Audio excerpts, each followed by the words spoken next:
The Yankees are the best team in the American League East and in no rush to call up Anthony Volpe. And can Ben Rice win the MVP? On the other side of town, the Mets are probably the worst team, at least statistically, in baseball. Mendy still has his job somehow, and Juan Soto says this is just a taste of things to come. We're going to get to all of that and more in this episode of Yankee or Mets. I'm Phil Wolf. I'm joined as always by my co-host, Chad Vossen. Chad, so good to see you. How are you? I've been better. I don't even know where to begin, Phil. This season is lost. I mean, that's the only word you can use to describe it. It's just lost. Well, the last time we spoke, I mean, this was like 2 weeks ago, I think. So we were in the midst, like maybe a third of the way through their 12-game losing streak. I don't know where we were. I think we were like 5 or 6. 5 or 6 games? Just, okay. Yeah, and I said, this is just the beginning. A little less than half. So, That's I mean, the beginning. I guess a lot has happened, at least since then. We didn't really talk about the 12-game losing streak because we didn't know where we were when it was happening. We were sort of in the middle of it. So for people who haven't been keeping up, let's just give a quick recap, okay? Do we have to? Let's do it. Let's do it because I think it's an interesting journey to get to this point to where we are. So on April 8th, the Mets started this losing streak. They would have lost the first game of what would become their season-defining 12-game losing streak. Now, during this stretch, the Mets scored 22 runs, hit 194, and had an OPS of 594. Those are all the league worst. Now things got a little better. They had a homestand coming up. They lost the first game to the Twins, but won the next 2 to take that series.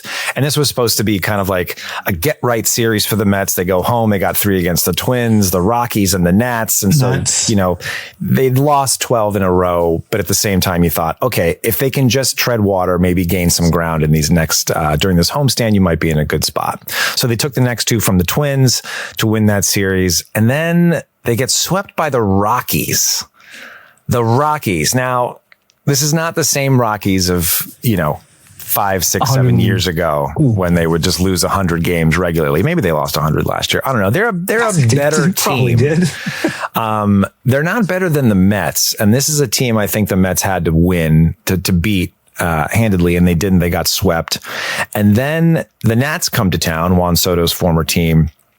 And the Mets explode with a 7-run inning, win that game, the first game of the Nats series, 8-0. And so given all of this, having won just 3 of their last 18 games, their last game 8-0 against the Nats, Juan Soto gives a post-game interview on the field and says this. This is just the beginning. We're starting something special right here. We're trying to go all the way.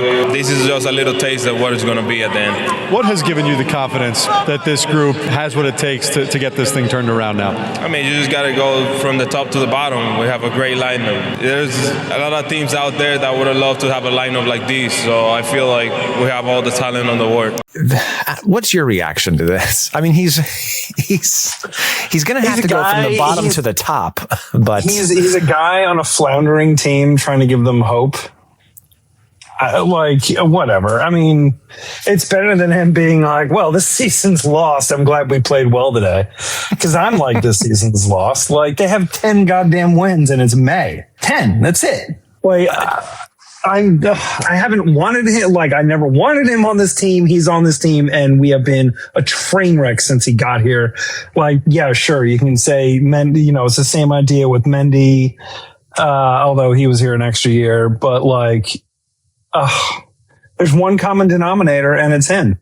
Yeah, I mean, I'm with you. I get that. What else is he supposed to say? You can't get up there and say the season is lost. You just had one of your best offensive games. You want to give the fans and people something to be hopeful for and think about. But you're 3 for your last 18. And to say that everyone in the league wants a lineup like yours, I think is a bit of a stretch. So is this just Juan Soto trying to be as positive, or do you think does he actually believe that this team is, playoff caliber, the envy of the league, and that people want these guys in this lineup, by the way, which is like half of them are on the IL now at this point?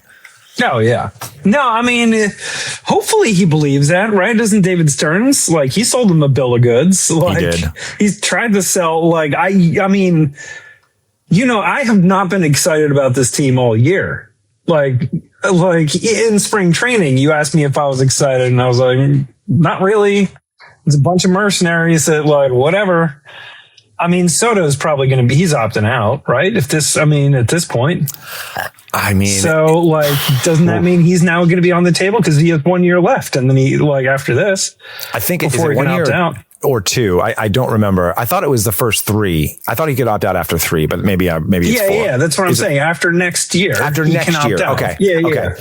Not after this year. No. Because his name would already be on the trade block. And I've tried to stick him there, even though Keith said no. I've tried to put him on there since we got him. Keith told you no, it wasn't going to happen. Keith told me no, it wasn't going to happen. Keith really liked the lineup too. So, I mean, I was with them. I thought they made good pickups. You know, I didn't like any of them. This was only a team. one I liked was Lubob. Lubob, who's now hurt. I thought Bichette was a really savvy move. I thought maybe they overpaid him, but coming off a World Series, really good hitter. Has some defensive versatility. I bought in. So, I mean, they fooled me. But and I'm interested in your point about him opting out, because I think I've given that some thought too. And I used to think maybe he was going to, and especially coming off the 12-game losing streak, but I also can't see anyone else offering him any more money. My attitude towards him is not going to change. It hasn't, did you think? He's such a. Go ahead, finish that sentence. I mean, look, like, and call me, I don't know if I'm a nihilist or what, but like every time the Mets do this, they make that big free agent move, it blows up.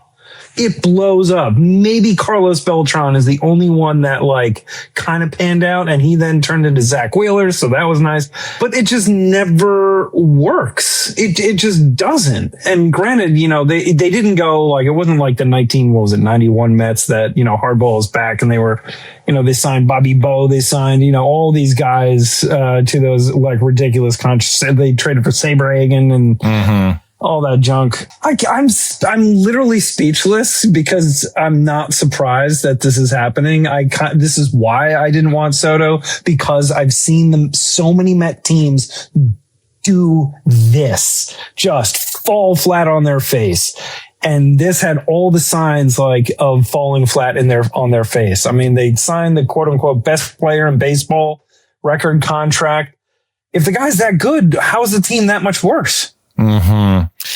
I mean, this is the question I think a lot of Mets fans are asking themselves. And I think, again, proves a point that you can't just spend money and expect to win baseball games. And we'll get to the Yankees in a second, because I think when we see what is happening with the Mets, as a Yankees fan, you just kind of have to appreciate all of the work that Cashman and the front office have done, because it's just not that easy to say, here's money. You got to get the right players. They got to be the right fit. But the Mets find themselves in this position. They're, again, the worst team in the league. They have a lot of ground to make up, but the calendar is flipped to May. They're 1-1. Mendy still has a job. Let's talk about that, because I think a lot of people expected him to be fired. Maybe the fact that Soto missed some time, Lindor is now out, that could be the thing that saves him. It's early in the season. There's time to make up. But then at the same time, we've seen a bunch of high profile firings. We've seen Alex Cora get fired from the Red Sox. Rob Thompson was out in Philadelphia, another team with great, championship aspirations. And here's Mendy, who, the Mets have struggled since June 13th of last year. This is not a small sample size. This is now almost a full season of struggles. Mendy still has a job, and the front office has come out and said, we're not going to fire him. Maybe that's a now thing. And maybe, if this losing streak were to have happened in May or June, we'd be, singing a different song. But is Mendy going to finish out the year? I mean, I think we all agree it's not really his fault, but at the same time, doesn't a move just have to be made for move's sake? Yes. And I don't think we want to sit here and call for his job. Like, we never want to say this guy deserves to lose a job, because he doesn't. But at this, like, when you see what the Red Sox have done, Alex Cora won a World Series for the Red Sox. And he's had some losing seasons also, but this is a guy they let go. This is the guy they, basically suspended for cheating and then brought him back because they thought that highly of him. And I do think Alex Cora is a good manager. Again, has won a World Series. Mendy does not have that. He does not have the pedigree. I think people like him. But I got to say, I'm a bit surprised he's still the manager of this team. Yeah, I mean, I guess to me, it is such a hot steaming pile that there's so much blame to go around. I mean, you could, from Cohen to Stearns to Mendy to the players, and I kind of think this is Stearns doing. He's hiring, Mendy can only play the players that he has. And he went into the offseason, defense is our number one priority. And then he hires an old guy to play first base that's never played it before, who's injury prone, and you expect different results. Like, what happens if he gets injured? I don't know. We're just going to toss Mark Vientos or Brett Beatty over there, who aren't playing well. Like, the Mets literally have the worst first baseman fielding team in the league. And that's kind of an important position to have at least adequate first base. You got a scoop. Pete was fantastic at scoops. He was the only thing he was not great at was throwing.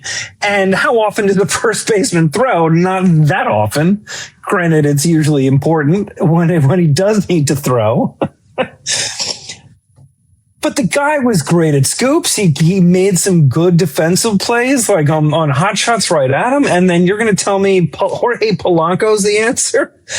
And then an old ass Semien is now going to take over for Jeff McNeil. You have to go to this team that's constructed. Mendy is they are just disparate parts. There's no culture. There's no vibes.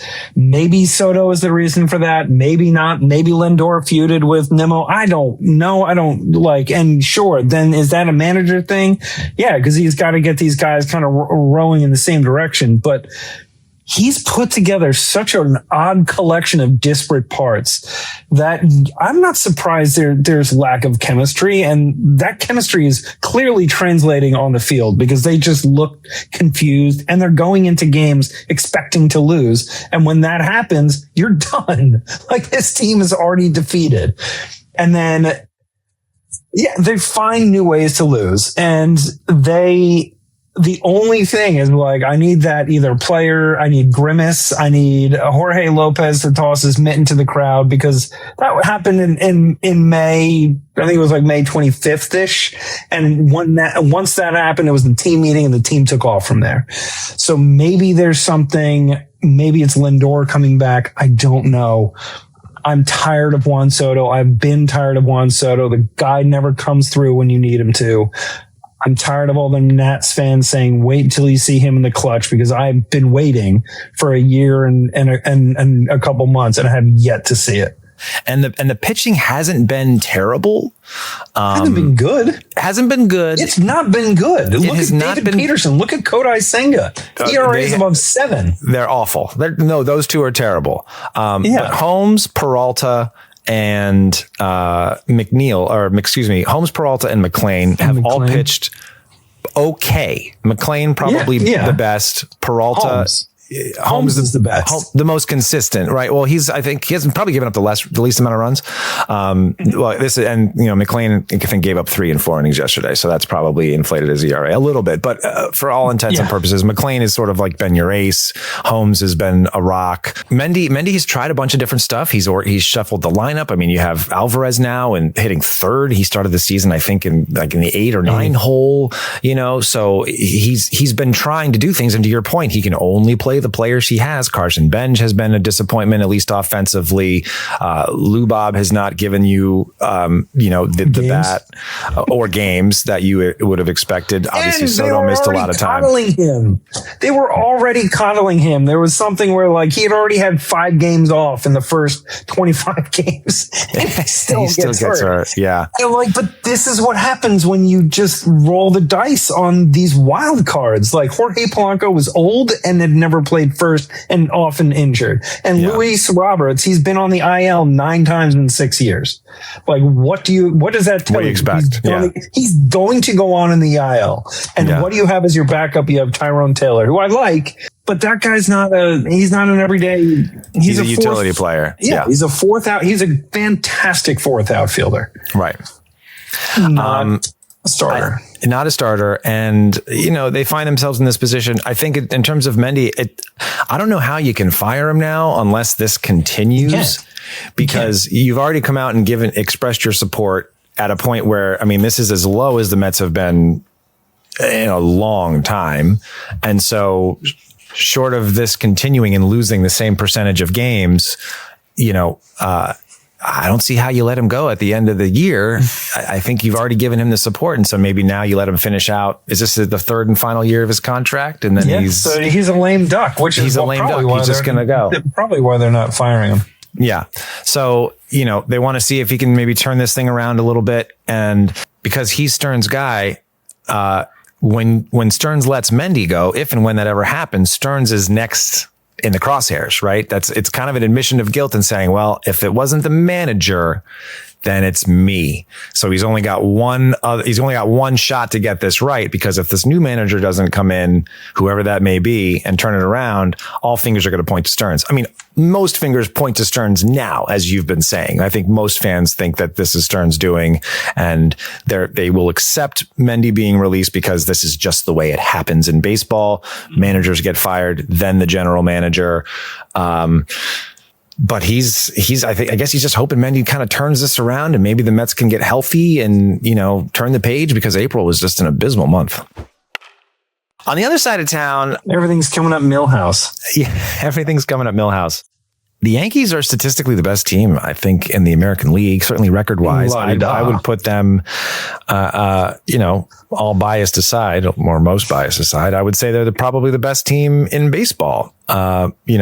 Save for the Braves and the Dodgers. My big takeaway so far at this point in the season, April is wrapped up. The Yankees have the best record in the American League. What gives me hope for this team over years past, I think, is that it seems like the Yankees are doing things a little differently. They have a lot going right.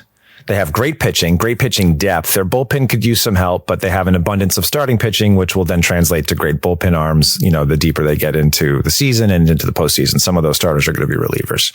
But if you look at the case of Anthony Volpe, here's a guy who the Yankees have supported from day one, have tried to convince the fan base, this guy's our starting shortstop. He's a great player. He's Gold Glove. He can hit home runs. He can do it all.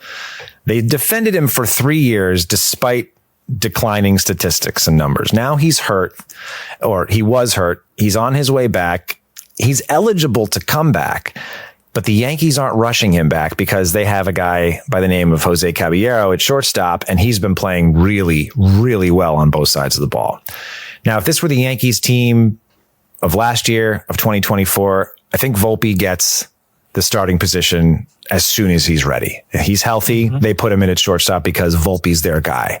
This year, it's a different story. And by the way, his numbers in AAA have not been great. So just from a statistical standpoint, there's no sense in bringing him back up. But this I think points to a change in their thinking. It's like, you know what? We've given Volpe time. He hasn't done it. We got to go somewhere else. You see the same thing with some of their starting pitchers that are going 6-7 innings. They're letting them pitch in and out of trouble, which is, unheard of in today's game. It's like you're at that third point in the lineup, third time through the lineup, and you're usually getting the yank at the first sign of trouble. You let a runner on in a 2-run game, you're bringing in your bullpen. But Boone has let his guys go a little bit, which has been nice to see. He's giving guys room to breathe, and Ben Rice is playing against lefties. They're no longer playing the platoon. Early in the season, Ben Rice was sitting against some tough lefties. He brought him in off the bench one day and he hit a big home run, and Boone talked about how he likes being able to bring him in a big spot and you want to pull him off the bench and all this. And that just drove fans crazy because fans already knew that Ben Rice was going to be a star and he should be playing every day regardless of who's on the mound. But you started to see a change in their pattern. Ahmed Rosario is batting against righties, even though he's kind of a lefty specialist because McMahon was having so much trouble. They're no longer relying, it seems, as heavy on the analytics. And it's just been nice to see. It hasn't been by the book. It's been more gut. And I think that's the biggest difference between this year's team and last year's team. They're running the team the opposite way the Mets are. Yeah, there you go. I mean, Nolan McLean like yanked after 4 innings yesterday, like on 72 pitches, and it's like, okay, like this guy's supposed to be our stud. Granted, like I'm all for keeping his innings down, but the Yankees are just like Boone trusting his gut, doing the things. Like Mendy is so tied to the analytics, and I think that's a directive from Stearns. Like pinch hitting for AJ Melendez, one of the hottest bats of the team. So to that point, bat in the team, and throws in Austin Slater. Yeah, I mean they got the dude off the scrap heap from the fucking Marlins, and they're like, "Here you go, guy, go win the game." Yeah, that didn't happen. But that's why he's here. He's a lefty. He's meant to live. Well, he was a Yankee last year, and he didn't play all that well against anybody. Then he got hurt. So no, he's awful. But you guys have the like, and I don't know if it's Aaron Boone or Cashman has definitely been a consistent rock. But you guys did not bring back Soto, and you guys are doing just fine. We're doing okay. And I think because this is Boone's last year of this contract, I think Boone has sort of made the effort to trust his gut a little more, and it's paying dividends. I mean, the Yankees got out to a great start. They hit that 1 in their last 7. They were like 1-7, for a stretch, a little over a week. And then they haven't really looked back since. But the biggest difference has been the pitching. The pitching on this team has been lights out, and it's all been without Cole or Rodon, who are both set to come back. So I'm super excited about that. And I think if I had to choose my rotation, my ideal rotation, and this is not in any particular order of performance, but you're going to have Cole and Fried at the top. Mm-hmm. Schlittler will probably be a number 2 within those two, depending on how Cole bounces back. Cole, Fried, Schlittler. I want Will Warren to be that 4th starter. I want Will Warren. He has ace-like numbers. He's got a sub-3 ERA. He just racked up 9 Ks in about 6 innings against the Orioles. He is as good as anybody. He's pitching as well as anybody, except for Fried and Schlittler. And I think he's earned it. My fear is that, when we get a lot of these starters back, and Schmidt is another guy who should have a rotation spot, but because he's missed some time, I'd like to see him go back to the bullpen. I want Warren in that starting rotation to round out your top 4. And then you're going Rodon as your number 5 starter. And he led the league in wins last year. I mean, that is a silly, silly rotation. And that's what's so nice. You're not like, right now, it's like, oh my God, if Francisco Lindor doesn't come back, our season is over.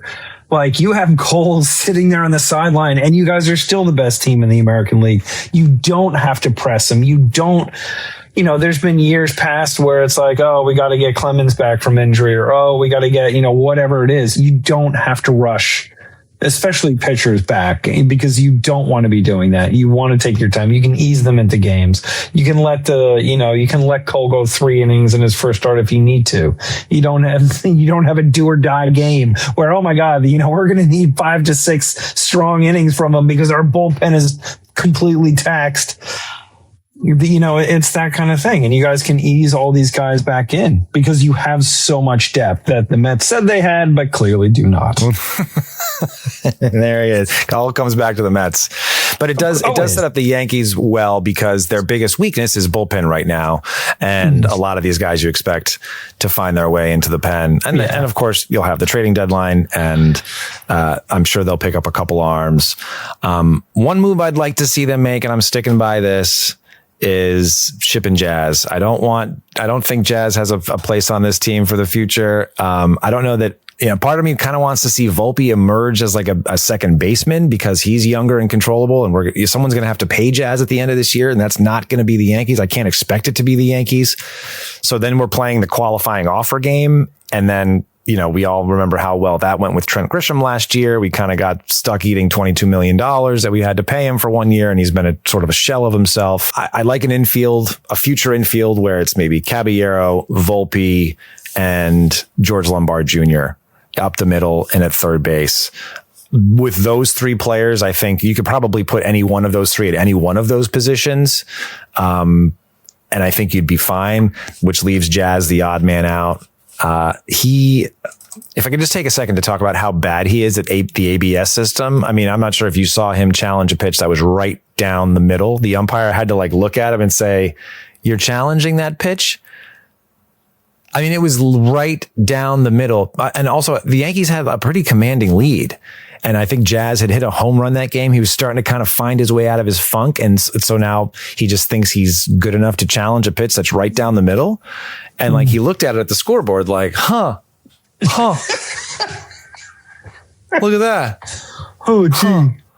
So some players are just really, really bad at this. I'll throw Ben Rice into that group too. As good of a season as he's been, he has not been the greatest at ABS, but Jazz absolutely has no business challenging balls and strikes. Managers got to come in there and step up and say, you can't do that. Managers just tell the ump, like, no, this guy I don't care what he tells you. Like, can managers override? Like, I don't care if he challenges you. Do not let him challenge. He is not allowed to challenge. I couldn't possibly have not swung and hit that over the fence. Exactly. I mean, that's such an interesting. I mean, we talked a little bit about it, but I'd love to see, like, are you moving Jazz for prospects? I mean, if you were the general manager of a team? I mean, the alternative is you sign him. And we've known that the Yankees have come out and said that they don't need to spend $300 million to win a championship. And so with all of the money they have on the books, they need to spend $380 million. Like I just can't see them signing Jazz. So if you work backwards from there, your only other options are deal him.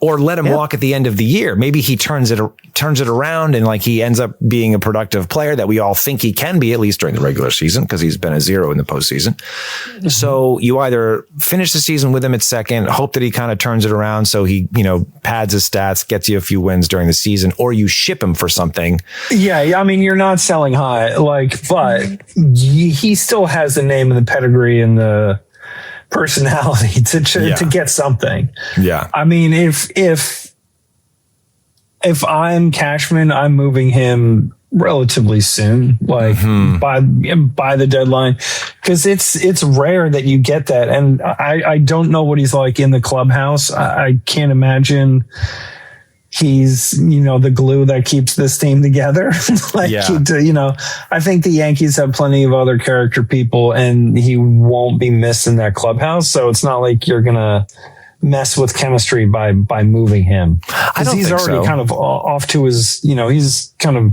marches to his own drum. So. He does. He argues with fans on social media. I mean, there was this whole thing about people thought he was wearing ear pods, but it was just like a cotton swab, whatever it was. And then he's arguing with fans and calling them stupid. I mean, that's the stuff that bugs me. I don't think he's bad in the clubhouse. I think he's actually I like his energy. I like his aura. I like the fact that he enjoys playing this game, and I think that his teammates genuinely like him. I don't think he's bad in that sense. He's just not focused. And it's one thing when you're going, 30 for 30. It's another thing when you're hitting 208 and you have, 2 or 3 home runs. It's May now and you were aiming for 50-50 and you're arguing with fans. It's just not a good look. I still think he has 50-50 in him. Yeah, 50. 50 strikeouts. And 50 stolen bases. Yeah, 50 strikeouts in 50 games. 50 blown ABS challenges. It's more likely. Yeah, we'll see what happens. Do I think that that's going to happen? Probably not. I mean, given the fact that they're not rushing Volpe up here, I think what's more likely to happen is that someone's going to get injured, and then these problems start to sort themselves out, for better or for worse. I mean, people end up assuming positions because of injury. So we'll see. You brought up something earlier, and I just want to touch on the likelihood that Juan Soto opts out of this, mega contract. He's another one, right? Like it's a player option.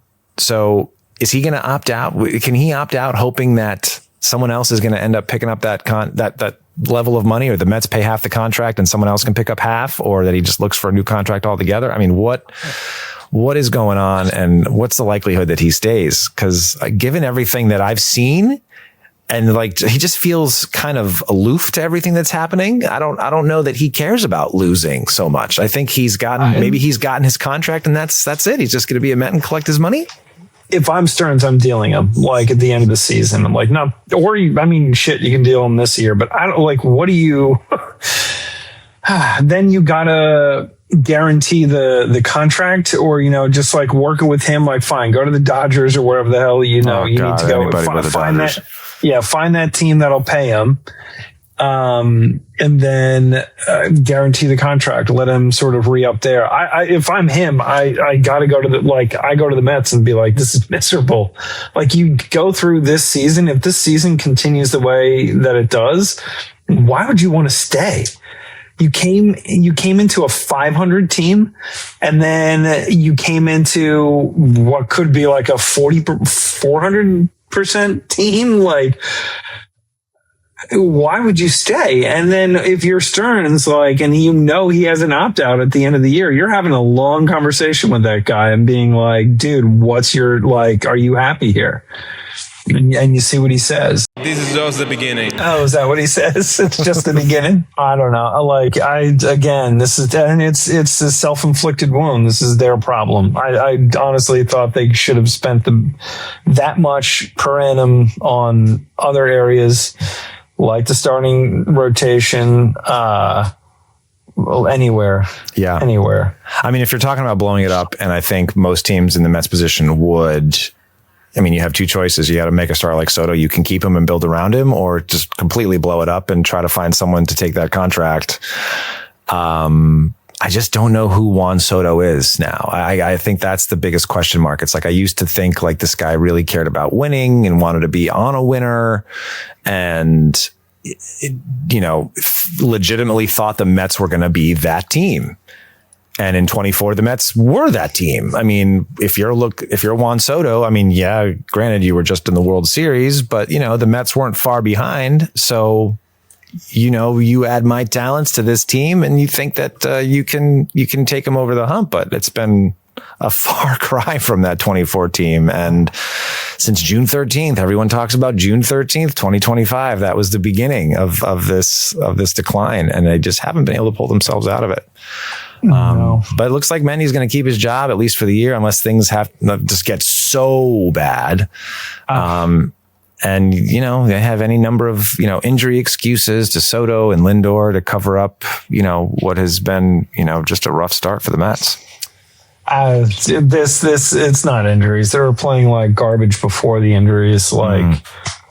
They had Lou Bob, they had Lindor, and they still weren't playing all that well.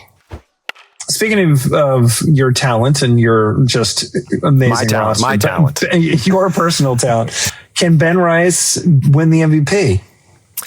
I don't think Ben Rice is going to win the MVP. He's playing like an MVP caliber player. And, I don't think he needs to win MVP. We talked about, Judge and all the MVPs. It's just meaningless. I don't care if he wins. The important thing is that he's hitting. And he's hitting in front of Judge. And now that he's in front of Judge, I think we've really seen him take off. And Ben Rice has taken the position that Soto had in 2024, which was, that big lefty hitter in front of Judge. He's even wearing the same numbers, got 22 on the back, the double deuce. And he's putting together a amazing season. And it's so great to see. And I mentioned this at the top. I think one of the biggest differences is that Boone is not platooning him anymore. He used to be a guy that you guarantee he's going to be facing the right-handed pitcher, and they would bring in Paul Goldschmidt as your lefty specialist, because Paul Goldschmidt last year had great numbers against lefties. This year, it's not really the case. Goldschmidt has struggled to find playing time because Ben Rice has been absolutely mashing. So can he win the MVP? If he continues to have months like this, yes, he probably will be the MVP. His numbers are as good as Judge's, if not better in some cases. They're better. Yeah, his average is certainly higher, although Judge is creeping up, but he has been a monster offensively. The biggest thing I'd like to see them do with Ben Rice is put him in the leadoff spot. And I don't know if you consider that a hot take. He's not your prototypical leadoff hitter, but who is? It's not the Ricky Hendersons anymore. It's great if you can get a guy with speed at the top with some pop. And that was certainly Ricky Henderson. But But you got Nick Kurtz leading off in Oakland or Sacramento. You have Shohei Ohtani, who's been leading off for the Dodgers. And granted, he's also a threat to steal bases, but these are boppers at the top of these lineups. And the idea is that you put stress on the pitcher right out of the gate. Trent Grisham doesn't scare anybody. Kyle Schwarber, right? I mean, the new trend is get guys that can get on base at the top of the lineup, and you guarantee them more at bats. I mean, in a big spot, when you're turning the lineup over, do you want to see Trent Grisham or do you want to see Ben Rice? Trent Grisham if I'm a Mets pitcher. See, well, that's my point. It's like Ben Rice and Trent Grisham is not scaring anybody. Put Ben Rice at the top. He's an on-base machine. He's hitting the only ball person so Trent hard. Grisham scares are Yankee fans. Yeah, honestly. Look, I mean, obviously, I'm no manager, right? This might come as a surprise. You're not. You're an umpire. I think about when I see the trends, when I see Nick Kurtz, who's just like a lumberjack, and he's in the leadoff spot, but he's their best hitter, and so I'd like to see the Yankees sort of follow suit and put your best hitters at the top of the lineup. I think Judge should bat second. I mean, behind Ben Rice, and everyone else just kind of falls into place. Donnie Baseball is now the manager of the Phillies, and this is after they fired Rob Thompson. Mattingly takes over. I think he was the bench coach of the Phillies, coming off a World Series appearance with the Jays. He gets hired in Philadelphia. The Phillies start off terribly, and now Don Mattingly is the manager. He's just a good baseball guy, and the fact that he took over the Phillies and started 4-0, I think is pretty cool. And, baseball is also such like a good father-son game. And now he's with his son, who's his boss, which I think is an interesting dynamic. He'll probably finish out the season. I don't think you can fire two managers in one season. Has that ever happened? I don't know. I'm not going to look it up. Yes. Has it? I feel like that's the Mets did it once. I was going to say, I'm sure that's something the Mets have played around with. I can see that in their repertoire. Yeah. I'd like to see him finish this season. I like Donnie Baseball in the game of baseball, so I think it's pretty cool. Yeah, I mean, otherwise his nickname would be ruined. That's right. I mean, how do you feel about it as a Mets fan? I mean, do you have no attachment to Don Mattingly? Yeah, I mean, I always kind of felt bad for him because he left the Yankees right when they got good. And was just, out of baseball. And he was the only Yankee that I remember as like a kid that was like him and Ricky Henderson. Well, I guess, yeah, you guys said it was him, Henderson, and, outfielder, Dave Winfield. I remember those were the teams, when I with the 86 Mets, those. So, I mean, Donnie was always good, but never really, I mean, there was no interleague play. I was, different game. The Yankees were kind of second fiddle in the mid 80s, late 80s. So I've always, been like, I like Donnie Baseball, but seeing him in Philly, I'm like, you like him a little less. I like him a little less. I just don't like that Phillies team, but good for him if he's, if he's gonna, they'll, if something happens for them, at least it'll happen for him. Let's get into some predictions, Chad. As we close out this episode, where do the Mets go from here? I feel silly even asking that question. Further down. Okay, I'll say this, that, and especially after 2024, I'd say the season's over, but I would be lying if I still didn't think there's a part of me, because I'm a goddamn Mets fan. There's still a part of me that thinks they will turn this around and they're going to go on a tear. And the only way that I think I saw that happening is if they fire the manager and then they went 8-1 or, something like that out of the gates. But Mendy's turned an awful team around before that seemed listless and, go flashback to May of 2024 and that team was terrible. And Jorge Lopez is tossing his mitt. So I still think this team has a chance to turn around, and I don't think it's because of injury. I think it's because just the collective psyche. They just need to start getting breaks.